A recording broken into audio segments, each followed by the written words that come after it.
Saya Alvina Santi dengan NPM 19111000013. Saya dari Prodi PGMI Fakultas Tarbiyah dan Keguruan.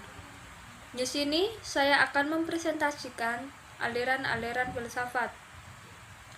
Yaitu aliran filsafat itu dibagi menjadi beberapa bagian, yaitu yang pertama ada filsafat idealisme. Filsafat idealisme merupakan filsafat pendidikan yang berpikir bahwa pengetahuan yang tertinggi adalah berasal dari pengetahuan diri sendiri, bukan dari orang lain.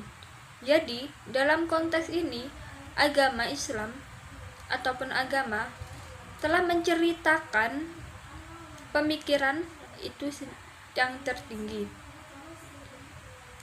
Idealisme ini telah menggunakan evaluasi esai, karena evaluasi esai ini bisa membuat yang lebih efektif dalam proses belajar mengajar.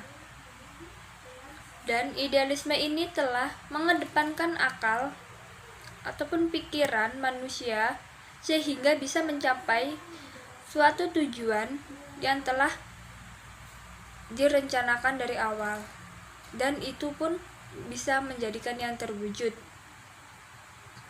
Karena itu dari pikiran kita sendiri, dari pemikiran manusia atau peserta didik itu sendiri, bukan dari orang lain.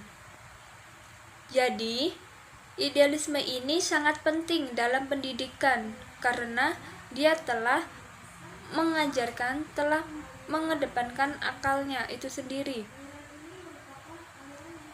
baik dalam nyata ataupun konkret. Yang selanjutnya yaitu aliran realisme. Realisme ialah pandangan bahwa objek-objek indera adalah real dan berada sendiri tanpa sandaran, tanpa pengetahuan lain atau kesadaran akal. Realisme merupakan salah satu pemikiran klasik yang bersandarkan pada Aristoteles yang memandang dunia dalam material. Realisme berpandangan bahwa hakikat realitas ialah fisik dan juga ruh yang bersifat hal fisik dan rohani atau dualitas. Realisme sangat memandang dalam hal pendidikan karena memiliki tujuan khusus, yaitu untuk mengembangkan intelektual dan memfokuskan pendidikan pada pencarian kebenaran melalui persamaan terhadap dunia fisik atau informasi yang berubah-ubah. Implikasi dalam filsafat pendidikan ialah halnya seperti setiap manusia memiliki identitasnya tersendiri dan memiliki batas ketentuan atau batas tersendiri yang sudah ditentukan. Yang selanjutnya yaitu aliran perennialisme. Aliran perennialisme ini lahir pada abad 20. Perennialisme berpandangan bahwa progresivisme yang menekankan perubahan suatu yang baru. Filsafat perennialisme merupakan suatu pandangan yang sudah menjadi pegangan hidup bagi mereka yang menyebutnya.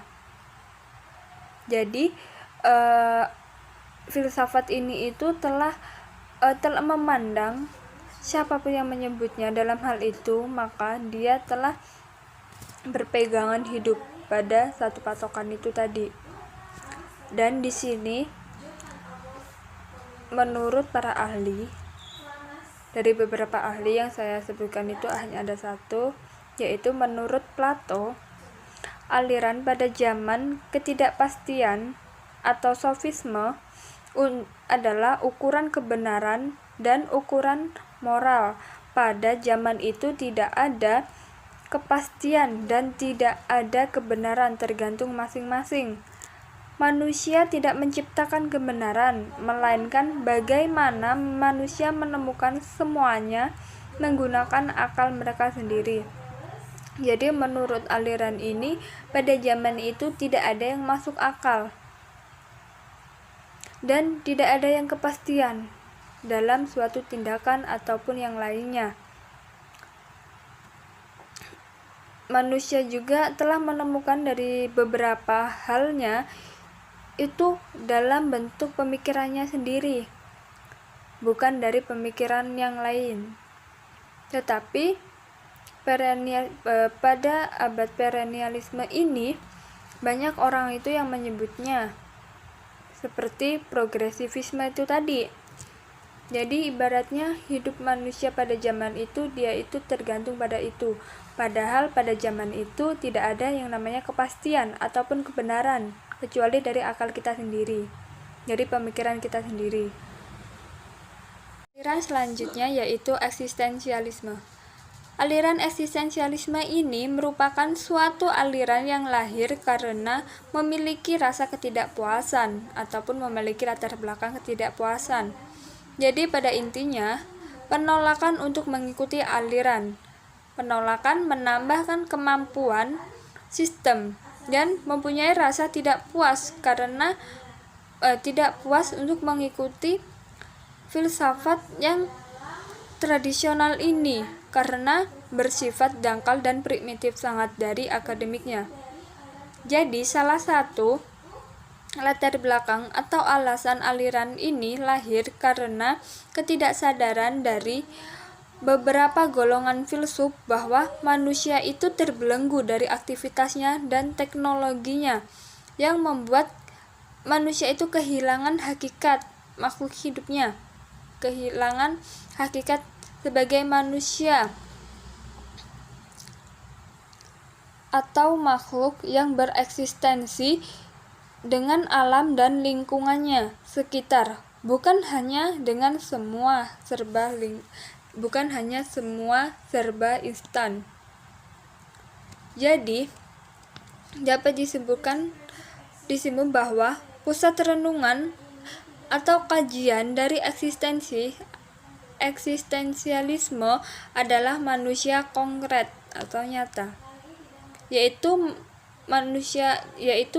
filsafat ini memiliki ciri-ciri, yaitu yang pertama ciri-cirinya selalu melihat cara manusia berpikir atau berada, dan eksistensi sendiri di sini diartikan secara dinamis sehingga ada unsur berbuat dan menjadi. Itu ciri-ciri yang pertama. Ciri-ciri yang kedua yaitu manusia dipandang sebagai satu realitas yang terbuka dan belum selesai serta didasari dari pengalaman yang berikutnya, pengalaman yang konkret atau empiris yang kita kenal. Jadi itu ciri-ciri dari filsafat eksistensialisme. Aliran yang selanjutnya yaitu aliran pragmatisme. Aliran pragmatisme ialah aliran yang menekankan pemikiran itu berdasarkan tindakan.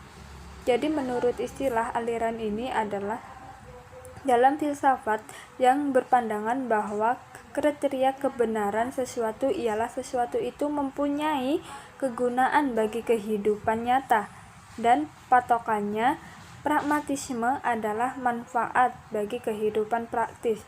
Jadi dalam aliran ini kita itu mempunyai kegunaan dalam kehidupan kita, dan selama kita menjalani kehidupan kita itu mempunyai kemanfaatan bagi orang lain, bagi diri kita juga, ataupun dari lingkungan-lingkungan yang sekitar kita. Jadi kita itu berguna bagi mereka. Kita tuh memiliki kriteria yang memiliki kebenaran. Yang selanjutnya yaitu aliran sosialisme.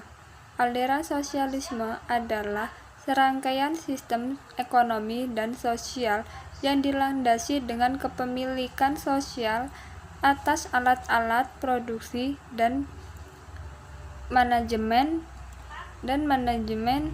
mandiri pekerja. Kepemilikan sosial dapat berupa kepemilikan negara, kolektif, kooperatif, koperasi, atau kepemilikan sosial atas ekuitas. Sistem sosialisme ini dapat dibagi menjadi dua, yaitu non-pasar dan pasar.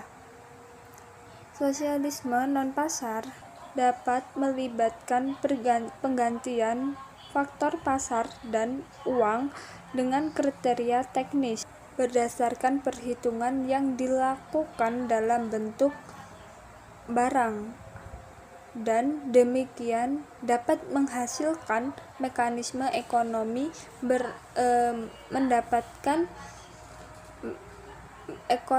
ekonomi yang berfungsi sesuai dengan hukum ekonomi yang berbeda dari kapasitas. Selanjutnya yaitu progresivisme. Progresivisme merupakan aliran filsafat pendidikan yang menekankan pada peningkatan kemampuan peserta didik melalui pengalaman kemampuan diri peserta didik atau kemandirian, dan selalu menunjukkan perubahan diri pada masing-masing. Filsafat progresivisme sangat berpengaruh dalam potensi pengembangan peserta didik, karena dalam filsafat progresivisme ini dapat menambahkan potensi yang telah dimiliki oleh peserta didik, dapat mengembangkan potensi secara mandiri, dan dapat mengembangkan progres atau dapat menjaga kemajuan peserta didik untuk mencapai suatu tujuan. Filsafat progresivisme berpandangan bahwa setiap manusia itu pasti mempunyai keinginan untuk perubahan dirinya yang dituju, maka manusia itu harus mempunyai pandangan hidup. Jadi, apabila kita sebagai manusia ataupun peserta didik harus mempunyai pandangan untuk kedepannya, harus bagaimana kita dan apa yang harus kita lakukan, karena itu adalah suatu tujuan yang harus kita capai. Apabila kita hidup tanpa mempunyai tujuan, tanpa mempunyai arah, ya maka kita buat apa hidup? Jadi manusia itu menginginkan perubahan pada dirinya sendiri agar bisa menjadi yang lebih baik, bisa menjadikan dirinya itu bermanfaat, berguna bagi lingkungannya, bagi masyarakatnya, dan bagi untuk sekitarnya. Jadi perubahan itu telah dimiliki pada setiap manusia itu sendiri, karena dia mempunyai tujuan. Jadi maka pendidikan menurut aliran ini adalah proses sosialisasi, yaitu suatu proses pertumbuhan dan perkembangan potensi melalui pengalaman atau mencapai kemajuan dan tujuan pendidik. Yang selanjutnya yaitu aliran rekonstruksionalisme. Aliran rekonstruksionisme merupakan suatu aliran yang berusaha merombak kata susun lama dengan membangun tata kebudayaan yang menjawab tantangan zaman modern. Jadi biasanya ini tuh ibaratnya apa ya? Aliran ini itu mempermudah untuk peserta didik pada zaman modern saat ini. Dia merombak kata-kata yang sulit dipahami, kata-kata zaman dulu. Karena biasanya kata-kata zaman dulu ataupun bahasa dulu itu agak susah untuk kita pahami pada saat ini, pada zaman modern saat ini.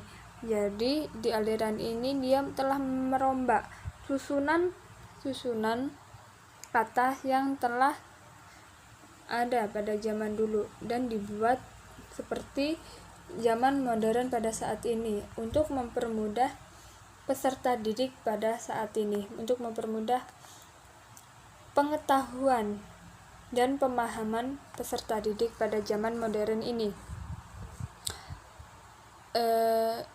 Aliran rekonstruksionisme ini itu adalah berasal dari titik tolak yang sama dengan aliran perennialisme. Yang selanjutnya yaitu aliran filsafat esensialisme. Esensialisme merupakan aliran filsafat yang ingin kembali kepada zaman atau ingin kembali kepada kebudayaan-kebudayaan lama sebagai warisan sejarah yang telah membuktikan keunggulan dalam kebaikan-kebaikan bagi manusia, bagi kehidupan manusia. Esensialisme juga dipengaruhi oleh filsafat idealisme dan realisme. Esensialisme memandang bahwa pendidikan harus berpijak pada nilai-nilai yang dapat memiliki kejelasan dan kestabilan, yang mempunyai data yang jelas. Kurikulum sekolah bagi esensialisme adalah analog dengan miniatur dunia yang bisa dijadikan sebagai ukuran kenyataan, kebenaran, dan keagungan. Oleh karena itu, dalam sejarah perkembangan kurikulum, esensialisme dipengaruhi oleh dua filsafat, yaitu filsafat idealisme dan realisme. Cukup sekian yang dapat saya sampaikan, kurang dan lebihnya saya mohon maaf. Wabillahi taufiq wal hidayah. Wassalamualaikum warahmatullahi wabarakatuh.